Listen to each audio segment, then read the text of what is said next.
Baik, Assalamualaikum warahmatullahi wabarakatuh. Salam sejahtera dan selamat beraktivitas. Selamat datang pada kuliah virtual di ruang virtual mata kuliah Genetika Ternak. Saya Sigit Prastowo yang pada kesempatan ini akan membawakan materi tentang genetika ternak yang berkaitan dengan sifat-sifat yang ditampilkan oleh ternak itu sendiri.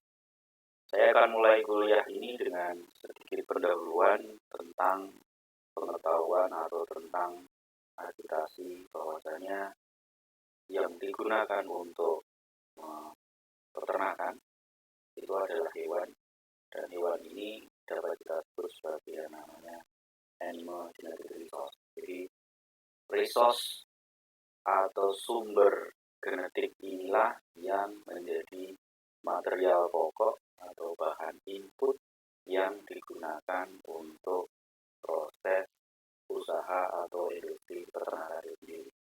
Sebenarnya tidak hanya pada ternak, tetapi pada tanaman, ada bakteri, pada kalau penyakit ada virus, ada hewan-hewan jasad renik yang lain yang itu mempunyai yang namanya genetik. Nah, di sini saya khususkan pada ternak, di mana ternak ini memiliki yang namanya keragaman. Ayam, kambing, kerbau, babi, sapi ini adalah genetic resource yang akan digunakan sebagai bahan utama untuk proses industri pada atau pemeliharaan pada peternakan. Karena tanpa adanya genetik tidak akan terbentuk yang namanya ternak ini, dan kalau tidak ada ternak ini maka tidak akan bisa diusahakan menjadi satu proses usaha peternakan. Jadi secara sederhana, secara singkat bahwasanya usaha peternakan atau industri peternakan itu sendiri merupakan usaha atau industri yang berbasis pada sumber daya genetik, baik ternak maupun pakan itu sendiri. Nah, di dalam sumber daya genetik itu kita temukan di dalamnya adalah animal genetic diversity atau keragaman di genetik dari ternak itu sendiri. Contohnya di sini adalah semua yang ada di gambar ini adalah sapi. Bangsa sapi, spesiesnya bisa bos taus, bos ingus maupun yang lain. Akan tetapi di dalam bangsa sapi itu sendiri terdapat keragaman. Ada sapi yang memiliki warna bulu putih, dia tahan pada kondisi panas. Ada sapi yang memiliki warna coklat seperti ini, dia bos taurus, dia tidak tahan panas contohnya. Kemudian ada sapi yang seperti ini, sama-sama sapi tetapi dia memiliki kemampuan untuk produksi susu. Kalau ini tadi untuk produksi daging. Ada sapi yang untuk produksi daging tapi dia warnanya hitam. Nah, ini yang disebut dengan yang namanya genetic diversity atau keragaman genetik pada bangsa sapi. Nah, di dalam contohnya karena sapi perah ini sendiri juga di dalamnya ada yang namanya nanti keragaman antar individu itu sendiri. Jadi antar individu itu tidak akan sama, antar individu kemampuannya tidak akan sama baik untuk genetik maupun kemampuan dia untuk memproduksi atau menghasilkan produk peternakan. Nah, sebelum masuk lebih jauh terhadap kenapa genetik itu menjadi penting faktornya, nah saya sampaikan di sini bahwasanya tampilan luar atau fenotip dari seekor ternak itu dapat disebut dengan yang namanya sifat yang bisa dikuantifikasikan. Ada pula sifat yang dapat dikuantitatifkan. Nah, kalau sifat yang kuantitatif artinya apa? Sifat itu adalah sifat yang terukur atau sifat yang bisa diukur nilainya. Contoh di sini kalau pada sapi ada yang namanya ini lingkar dada, bird grade, terus kemudian ada yang namanya panjang badan, ada yang namanya juga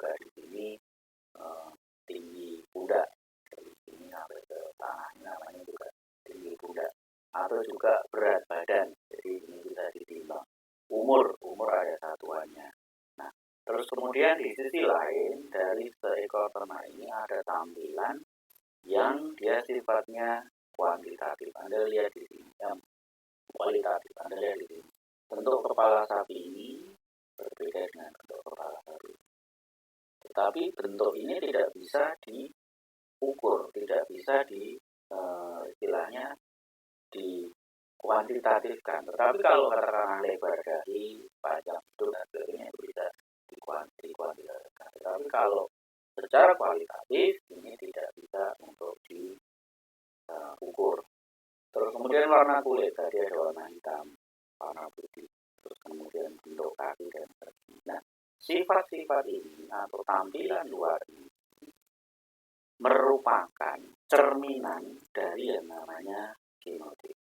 Nah, contoh warna putih bulu ini atau kulit ini, dia pasti diatur oleh yang namanya genetik. Seperti tadi contoh ada warna sapi hitam atau coklat, dia juga diatur oleh yang namanya warna genetik.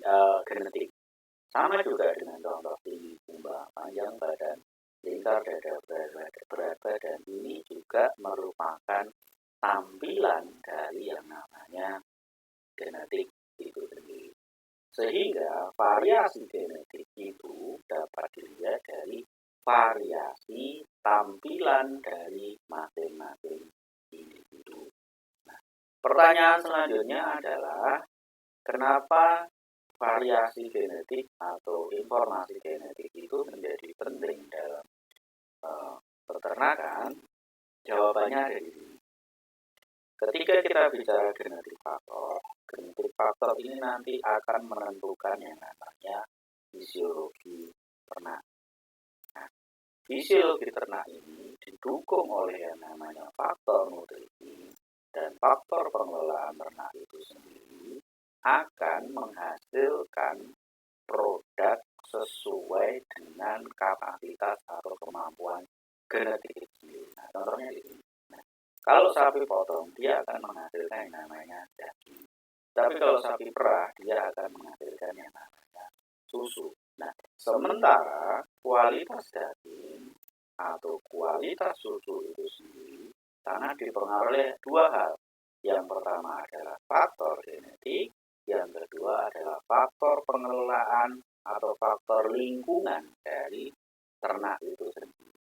Faktor genetik dan faktor nutrisi atau pengelolaan atau lingkungan sendiri akan menentukan fisiologi dari ternak yang dipelihara.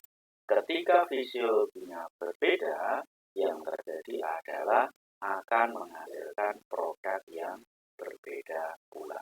Dan inilah mengapa genetik itu penting menjadi sebuah pertimbangan utama pada keilmuan bidang animal science atau bidang peternakan sendiri. Nah, saya lanjutkan. Nah, ketika bicara tentang genetika, nanti ilmunya akan nyambung ke yang namanya keilmuan pembudayaan atau keilmuan breeding. Nah, keilmuan ini selanjutnya akan menjadi dasar sebagai proses untuk melakukan yang namanya seleksi. Karena seperti yang saya sampaikan di depan tadi, bahwasanya industri peternakan atau usaha peternakan itu adalah usaha dan industri yang berbasis pada genetik. Sehingga kualitas genetik yang baik pasti akan menentukan hasil yang baik pula. Nah, ke depan, semester depan Anda akan menemukan konsep equations ini atau konsep persamaan ini. P sama dengan Q plus P. Apa itu P? P adalah penotip. Seperti yang saya sampaikan tadi, penotip itu adalah tampilan sesuatu yang bisa diamati, baik itu bisa dihitung ataupun tidak bisa dihitung, bisa diukur maupun tidak bisa diukur, secara kuantitatif maupun kualitatif. Nah, penotip ini biasanya observe, artinya dapat diobservasi, dapat dilihat. Contohnya adalah growth rate atau pertumbuhan, hasil pakan, reproduksi, kualitas daging, dan seterusnya.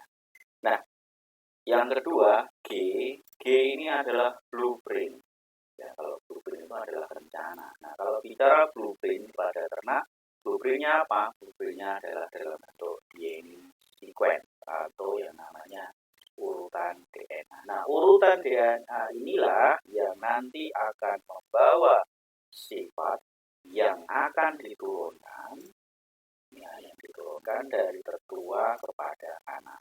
Sehingga kalau tertua yang dipilih bagus, anaknya juga kualitas genetiknya akan bagus. Kalau tertuanya memiliki kemampuan produksi atau kemampuan fenotip yang bagus, harapannya anaknya juga akan bagus. Nah, DNA sequence inilah yang menjadi hal atau faktor yang bertanggung jawab untuk membawa informasi-informasi genetik yang nantinya akan diekspresikan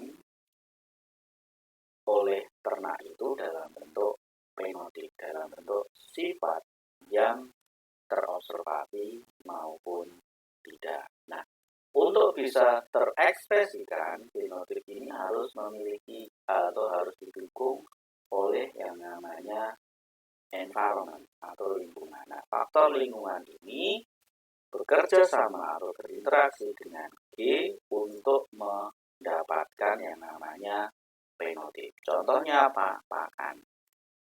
Seekor ayam, walaupun dia memiliki kualitas genetik tinggi, tapi kalau tidak didukung oleh namanya faktor lingkungan, arti contohnya tidak diberi makan yang baik, tidak dikandangkan yang baik, atau tidak disupport kesehatan dengan baik, maka fenotip yang dihasilkan juga tidak akan maksimal.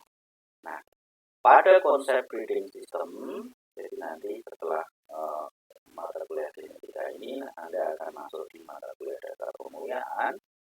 Pemilihan genotip ini menjadi penting untuk kemudian disupport atau didukung oleh lingkungan untuk memaksimalkan yang namanya atau mendapatkan fenotip. Inilah yang disebut dengan namanya central equation P sama dengan G plus E. Nah, pertanyaannya berapa persen komponen G atau berapa persen komponen E yang akan mempengaruhi P? Nah, ini sangat tergantung sekali.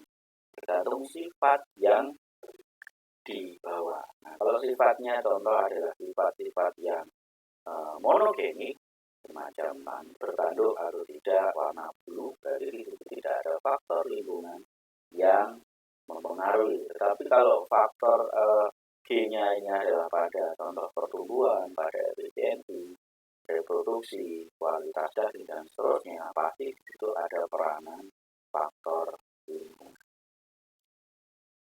Nah, ini akan menentukan sekali kalau G ini pada yang namanya nanti konsep mating atau konsep perkawinan. Jadi jantan membawa genetik apa? Ya, kalau masih ingat ya, ada gen. Di dalam gen itu ada yang namanya alel. Nah, alel itu adalah variasi atau bentuk lain dari gen ya. Dan setiap individu selalu membawa sepasang alel. Contohnya di sini. Kalau jantan memiliki gen A besar, jadi alelnya ini adalah homozigot, betina adalah homozigot A kecil. Nah, ini kalau melengkapi A besar ini dominan, A kecil ini adalah resesif, maka anak yang dihasilkan adalah akan heterozigot. Nah, ini bisa digunakan nanti untuk menentukan model perkawinan yang seperti apa yang akan dilakukan untuk mendapatkan tampilan fenotip anak-anak tertentu melalui yang namanya proses seleksi. Nah, kalau masih ingat tadi bahwasanya seluruh informasi genetik ternak itu dibawa dalam urutan DNA. Nah, contohnya secara garis seperti ini. Jadi ada organisme yang tersusun dari sel. Di dalam sel itu terdapat yang namanya kromosom. Nah, di dalam kromosom inilah terdapat yang namanya rantai DNA atau untaian DNA yang luar biasa panjang. Nah, di dalam kromosom inilah tersusun yang namanya gen-gen yang membawa informasi tertentu yang nanti akan diekspresikan oleh individu. Nah, contohnya seperti ini. Jadi kalau ini sel, di dalamnya ada kromosom, ini rantai DNA, lebih jelas ya. Rantai DNA itu double helix. Di dalam rantai DNA itu ada yang namanya 4 basa, C, G, T, A. Dan 4 basa ini urutannya. Nah, di dalam kromosom terdapat yang namanya gen, sehingga contohnya di sini. Jadi dalam kromosom ini panjang. Nah, pada bagian tertentu ini ada gen tertentu. Contoh mungkin gen A. Terus bagian di sini ada gen B. Bagian di sini ada gen C ya. Bagian ini dan seterusnya. Nah, gen ini akan memberikan instruksi untuk apa? Untuk membuat yang namanya protein. Nah, melalui mekanisme apa? Kalau masih ingat mekanismenya tadi adalah DNA akan membuat RNA, RNA kemudian akan membuat protein. Nah, DNA ini akan membuat protein, dan protein-protein inilah yang menentukan atau yang mengatur metabolisme dari seekor ternak atau menentukan fisiologi dari ternak itu sendiri. Nah, ini adalah karyotype dari kromosom itu sendiri. Nah, nanti bisa dilihat kalau manusia punya 3 pasang ya, termasuk kromosom kelamin, dan ternak lain memiliki jumlah kromosom yang berbeda pula.